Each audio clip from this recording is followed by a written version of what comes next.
Well, hello and welcome to episode 11 of the Path Podcast. I am Jason, I'm Derrick. and we are coming to you per our social distancing protocols. The Path Podcast will look a little different and it may sound a little different for a couple of weeks. But if you've never been to my or to Derrick's office, welcome. This is what they look like right here. And we are coming to you. Look at that. Thank you, Vanna. I appreciate that. Vanna Fielder. Uh, and uh, and so we'll be coming to you here like this for a couple of weeks. But wanted to let you know about a couple of things really quick. Number one, um, we miss you guys. It stinks not being able to be together physically. But at the same time, we're also very appreciative of the interaction that we are having with all the digital stuff, and so I'm really excited about that. But because of everything that's going on with social distancing and all that kind of stuff, I wanted to let you know about a couple of changes in our upcoming schedule. First off, we had a service for Good Friday, which is April the 10th, planned for that evening. We're going to now cancel that service, and we'll have a big Good Friday service next year. But on that Good Friday, I'll be posting a video just to get our thoughts oriented toward the cross and what Jesus did there, and singing a couple of songs together. But just want to let you know that if you were planning to come to that service, we're not going to be having that. And then Derrick is going to share a little bit about what's going to happen on Easter morning for us. Yeah, so we could not imagine not meeting together for Easter Sunday in some fashion, right? And so right now, our city has created an ordinance, and we appreciate them and all the hard work they're doing. Shout out to Mayor Andy Arnold and Yeah. many others there, city council members. We have church members there, Beecher Garmany, but we also, just all those folks working there. We know that they're tirelessly trying to figure out the best thing for our community, and so we support what they're doing. We support that ordinance, and they're trying to help us social distance. They're helping us not to further spread coronavirus. And so thank you so much. So next time you see a council member, you give them a high five. Hopefully by then it'll be socially appropriate to do that. You can just give them an air high five. So, but because of that ordinance that says that no groups of over 10 should meet together or gather together through April 23rd, that Easter's right in the middle of that. And so we know we can't meet like what we'd hope we'd be able to, but we are going to meet on our campus that day, on the premises of our church that day. And you may say, well, how can you do that and still remain not in a group of 10 or more? And we're going to do drive-in church on Sunday morning, Easter Sunday at 9:30. So you'll drive to the church parking lot. We're going to set up so that we can overflow into the high school, the old high school parking lot. And we're going to have a service, man, underneath the children's portico. But you are all going to be in the parking lot in your cars. And we're going to get to wave at each other, if nothing else, on Easter Sunday. That day we'll also live stream a service for 10:30. It's probably going to be a pre-recorded service to do that, just so that we can logistically do both 9:30 and 10:30. We won't have to do a bunch of running around trying to get everything set up for 10:30. But that's one way that we thought, man, Easter Sunday, we have to meet together if we possibly can. And that's our answer to be able to do that. And so we invite you to it's going to be a unique opportunity. Yeah. We invite you to invite some folks. Uh, they may have to, we're praying that, man, there's just cars everywhere, Yeah. but we are maintaining our appropriate distance from one another too. So I don't know, Jason, you want to say anything else about Easter Sunday and what we're trying to do? Yeah, no, I think it's gonna be great. I'm really excited about it. I'm all for being different and unique. But I think too, just to make sure everybody knows, that does comply with our city's ordinance. We have checked with that to make sure. So And we got the A-OK from them as well. So that's they right. said that would be in compliance, and it will be good for us to do that. Yeah. Yeah, that's exactly right. I'm looking forward to it. And it'll be. I think that in this time, it's very easy to start feeling isolated with having to be socially distant. And I think just being able to see each other, Yeah. um, it's funny. There was somebody that came by the church earlier today, and I loved his comment that he made that when all this is over and done with, we're gonna have like a 10-minute long greeting time at our first service that we can touch each other again. um, and uh, and so yeah, I'm looking forward to that. It's hard for me, an extrovert, to just be not being able to interact with people, and so I'm really looking forward to that. I think it'd be a great opportunity for us to worship together. Yeah. Yeah. Just yeah, and I'm an introvert, and it's hard for me too. So Well, there you go. Yeah, it's hard for everybody out here, it guys. really Come on. is. Yeah. It really is. Yeah.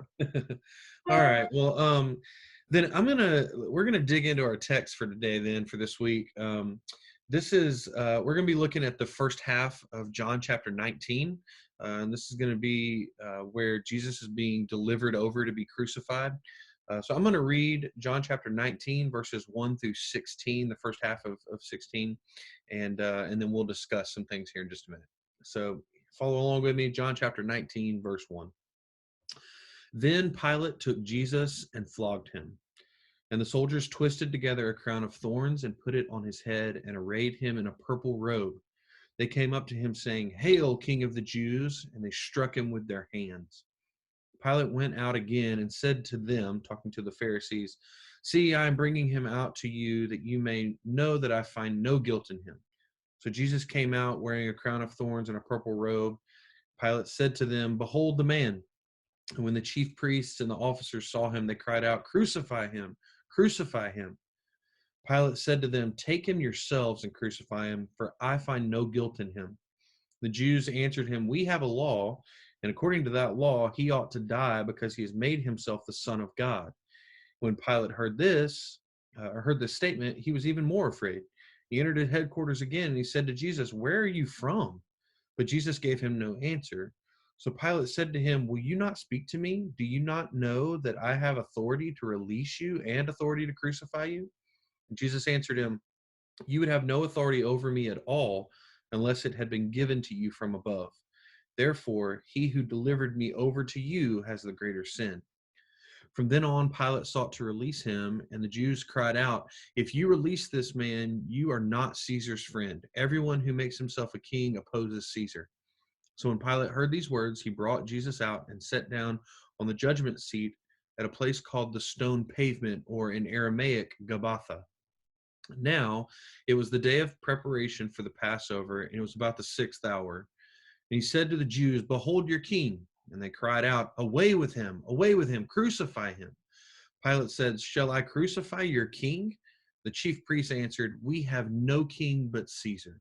So he delivered him over to them to be crucified.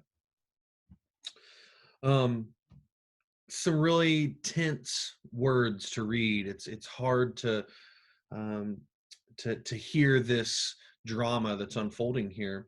But just for a few minutes, we want to talk about this idea that keeps coming up over and over again in this passage, and that's the idea of authority. And we see that from a couple of different angles. But Derrick, I want you to talk to us over a second, because you had brought up an idea to me, or something that you had read about the fact that let's talk about for just a second all the laws that are already being broken by the Pharisees at this point. Yeah. Yeah, definitely. I was reading um, in one of the commentaries as I'm studying through John, This one is written by Chuck Swindoll, particularly. And I would encourage you to maybe check that out, look it up. I won't speak to every one of those things individually, but this whole scene, this drama, as you spoke about, it's funny because even in chapter 18, they didn't want to go to um, they didn't want to enter the headquarters of Pilate's governor, the governor's headquarters, because they wouldn't be able to eat the Passover, right? Yeah. Here it says that they said, we have a law, the Jews replied to him, and according to that law, he ought to die. Mm. It's very interesting that they pick and choose what they want to follow and what they don't. When in fact, the fact that they gathered together late at night under the guise of night and took Jesus, went to the garden with Judas and took him away from that place and put him on trial. That was against the law. That was against their law. I mean, that's actually against Mosaic law, not just law that the Pharisees kind of added to Mosaic law. I mean, these are actually things that it was wrong to do according to the law, but they were very, intentional about certain laws. Well, we can't kill him. That's a law that he ought to die according to our law, but we can't do it. We need you to do it. We can't enter your headquarters because we want to take the Passover meal. And we talked about last week, how that's, here they are taking the Passover meal when Jesus, the Passover lamb, is actually being crucified. So, yeah, I mean, they were very picky and choosy about what laws they could practice, which ones they could not, and I think, all along what we see there is that God was not their authority. They were their authority. Yeah. They said, well, we'll follow this law, but not this law. We'll follow this thing that accommodates something we want to do, but we won't follow this thing over here. It's like they wanted, Pilate to be their scapegoat for them, really, and Right. so Right. they were like, well, we have this law and that, but we need you to do this. And it was really all a mess. But it really points to what Jesus knew all along, where Jesus said, you brood of vipers, you whitewashed sepulchres, you you put a great picture on the outside, but on the inside you're dead. And uh, we just see unfolding before us where these religious leaders, these so-called God men, were really more about themselves than they were about the God that they served. Yeah, I think you're right. This whole idea of like the Pharisees, very much, the chief priests very much had this agenda that they wanted to advance, but they didn't want to be seen as pushing forward their agenda. I mean, it's, you see that in the way that they approach Pilate, and they're like, "Hey, this man needs to die." Well, then put him to death. Oh, no, we're not going to do it. We want you to do it for us. Right. And then you see that in this passage here, where they say, if there was nothing, if there was no guilt in him, we wouldn't have brought him here. So you just need to deal with it and figure it out. Mm-hmm. And yet through all of it, there's like you see there's just like authoritative posturing, I guess is the best way to put it, where the chief priests they're putting themselves up as we're the righteous ones here. We're the ones who's doing all the right things, and this man is clearly wrong. So we need to get rid of him. And it, I don't want to. I'm not gonna. I don't want to fall victim to give Pilate a pass and that he wasn't really involved in this. But at the same time, it seems to me as you read through this that Pilate is like, what? What is going on here? Like, what? I don't know what you want me to do. This guy's not broken any laws as far as I can see. I don't know what you want me to do. And so uh, I think what we see here is that in the whole situation, really what happens is that we see the chief priest's hearts being exposed more than anything else. In that they claim to be so close to God and they think they're doing God's work, but they've been far from God for a long time. Mm-hmm. And so maybe speak to that for a second about how we're getting this expose of the chief priest's hearts in this passage. Yeah, and I would say, I would say this really ties into our own lives. Hmm. Uh, where we place our authority, or who in whom we place our authority, Yeah. like the authority over our life, uh, who we, in a lack of a better term right now, but who we give the rightful posturing ourselves underneath their authority is where our heart is. Yeah. Like our Hmm. heart follows. Right. Like, so we see, and what I mean by that is that these Pharisees, you see where their heart really is by who they are letting be in authority over their life. Jesus, no way, you can't be in authority over our lives. Yeah. That's maybe even the biggest problem they had with Jesus, was that, oh, you say this, that you're God's son, but no, that means you would be our authority, and we're not letting that happen. Yeah. um so we see their heart was really on themselves. Caesar wasn't their authority.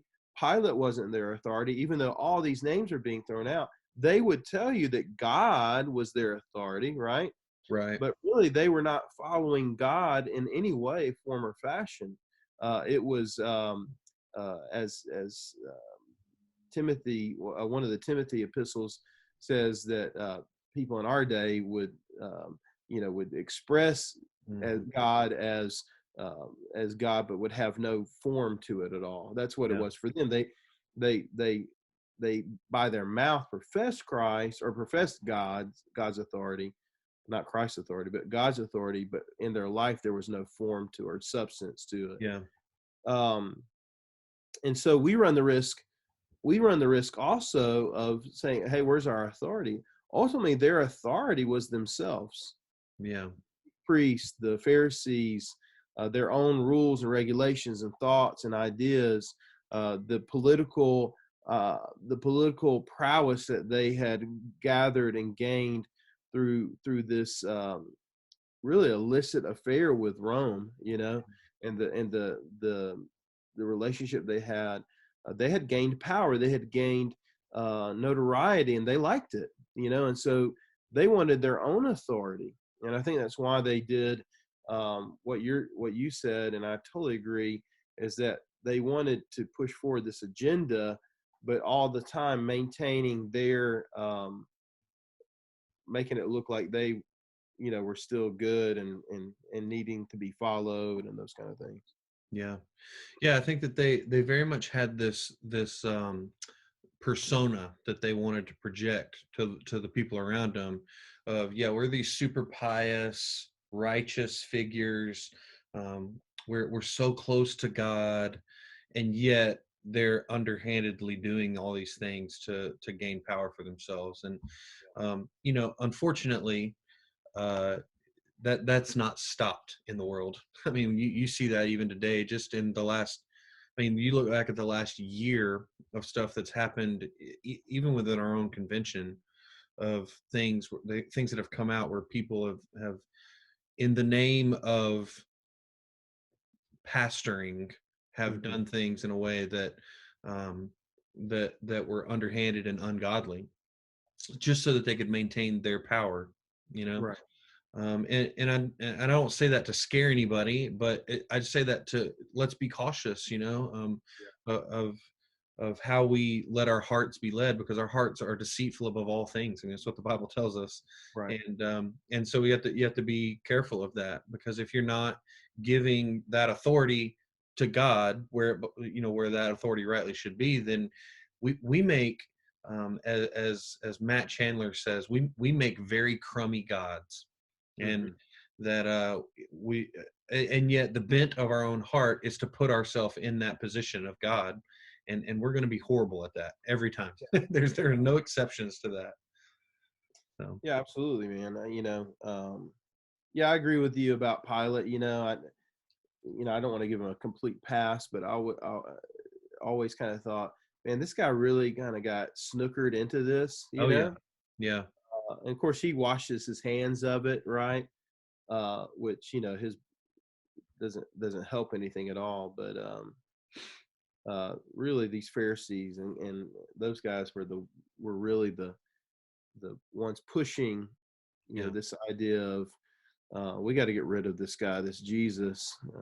It's interesting. God, I mean, of course, ultimately nothing happens outside of uh, God's will, and so Jesus um, knew all along he's going to be crucified. He's crucified not just because a bunch of Pharisees got mad at him, but because he was going to be the propitiation for our Yeah. sins, and Yeah. the substitute for us. And it's God uses a situation that men seem to think they control, but God like usurps any authority they may Yeah. falsely think that they have, and uses it for His good and His glory. And Right. ultimately, Jesus's death. That's why Good Friday is called Good Friday, is because uh, it was good what happened there, because Jesus, God used it to bring about redemption for sin. So Yeah. Yeah, you're exactly right. I look back uh, at just the way, to go back to your first point you just made about Pilate's role in all of this. Um, and Pilate has always come across to me as a very confused guy in his passage, because he goes out and he's like, hey, listen, I beat the guy up. I let my guards do what they wanted to, and like I'm he's not done anything wrong. Like, I'm just going to hand him back over to you. And then when the chief priest say, oh, no, he's made himself the son of God. And like, I can almost picture Pilate going back in going, who are you, man? Like, what are these people? I don't even know who you are, and these people are telling me that you're doing all this stuff. And Jesus has no answer for him. And so, like, imagine his complete just like flusteredness in the situation. He's like, you're not even going to say nothing to me? Like, typically people who come to me, they have some sort of defense that they're coming to me with. You're not going to say anything to me?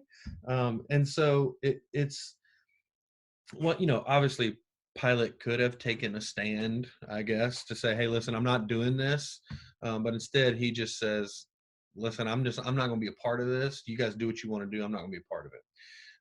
And so, again, not giving him a pass, but at the same time, I can understand why Pilate was so confused with the situation, you know? Well, I mean, really, Pilate, he's playing middleman in the worst possible way. Right.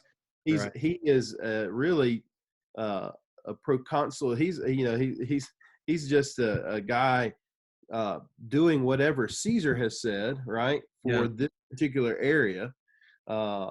He's a viceroy. I mean, that's all he is for Yeah. Jerusalem. And then the Pharisees and the chief priests are pushing him on the other side, so he's just kind of caught in the middle in the worst way. But it's funny because in some way he still thinks he has authority, and Absolutely. he says, do you refuse to speak to me? Don't you know that I have the authority to release you and the authority to crucify you? And I love what Jesus says, because Jesus brings in this thing that Pilate has no idea about, this authority he doesn't even know is an authority over his life. And I Yeah. think that's the truth for all of us, is that we can play all day long like we are in charge or in control, or yeah, really anything. But at the end of the day, it's really what Jesus says that is truth. He says, you would have no authority over me at all if it hadn't been given you from above. This is why the one who handed me over to you has the greater sin. So what Jesus is saying is that, look, no, you don't have authority over me. Yeah. If you think you have authority at all, it's only because God, who has ultimate authority, has given you this situation you're in right now. And so, I think it's important for us to remember, we may think that we're in charge and control, but at the end of the day, God is still in control and in charge. And, we're only able to do what we're able to do because God grants that opportunity to us. So, Yeah. Yeah. I think you're absolutely right. And that, I think that ultimately is where we sort of come to the end of our passage here today, in that Jesus is delivered over to be crucified.